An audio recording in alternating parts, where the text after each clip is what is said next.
हरियाणा में 19 सीटें सियासी खेल कर सकती है। एग्जिट पोल एजेंसी के मुताबिक इस सीटों पर बीजेपी और कांग्रेस के बीच कांटे का मुकाबला है। प्रदेश के कार्यवाहक सीएम नायब सैनी भी मान चुके हैं कि कुछ सीटों पर कड़ा मुकाबला था।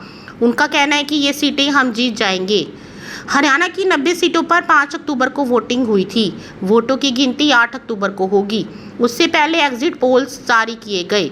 पोल ऑफ पोल्स के मुताबिक हरियाणा के 12 सर्वे में कांग्रेस की सरकार बनती दिख रही है। पार्टी को 56 सीटें मिलने का अनुमान है।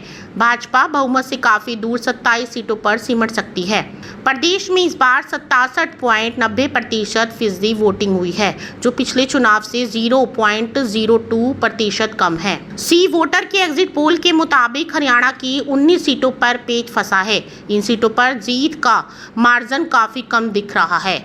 ऐसे में ये सीटें किसी भी पार्टी के खाते में जा सकती है। सी वोटर के मुताबिक अगर ये सीटें कांग्रेस के खाते में जाती है तो पार्टी 60 से ऊपर भी सीटें जीत सकती है। हालांकि अगर ये बीजेपी के खाते में गई तब भी सत्ताधारी पार्टी उस स्थिति में नहीं होगी कि जीत की हैट्रिक लगा सके, क्योंकि इन 19 सीटों में से 13 पर कांग्रेस दूसरे नंबर पर है। कार्यवाहक सीएम नायब सैनी ने रविवार को पंचकुला में प्रेस कॉन्फ्रेंस के दौरान सभी एग्जिट पोल गलत बताए।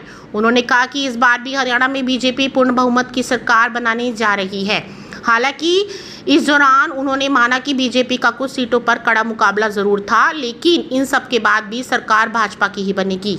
पूर्व सीएम भूपेंद्र सिंह हुड्डा ने कहा कि प्रदेश में भारी बहुमत से कांग्रेस की सरकार बनने जा रही है। एग्जिट पोल बेशक वोटिंग के बाद आए हो, लेकिन जनता अपना मन पहले ही बना चुकी थी। हमें इस बात का आभास था। हरियाणा में पिछले 10 साल से बीजेपी की सरकार है। अगर इस बार एग्जिट पोल सच साबित हुए तो हरियाणा में कांग्रेस की 10 साल बाद वापसी होगी।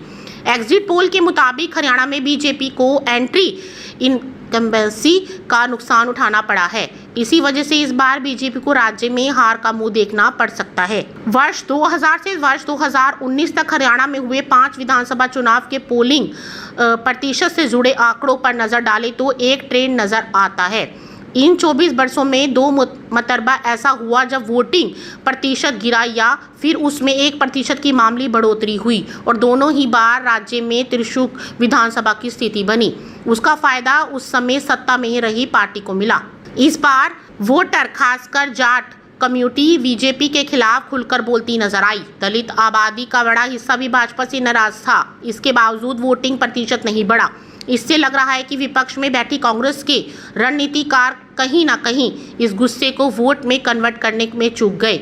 साथ ही भाजपा के रणनीतिकार भी मतदान का दिन आने तक कहीं ना कहीं चीजों को मैनेज करने में काफी हद तक कामयाब रहे।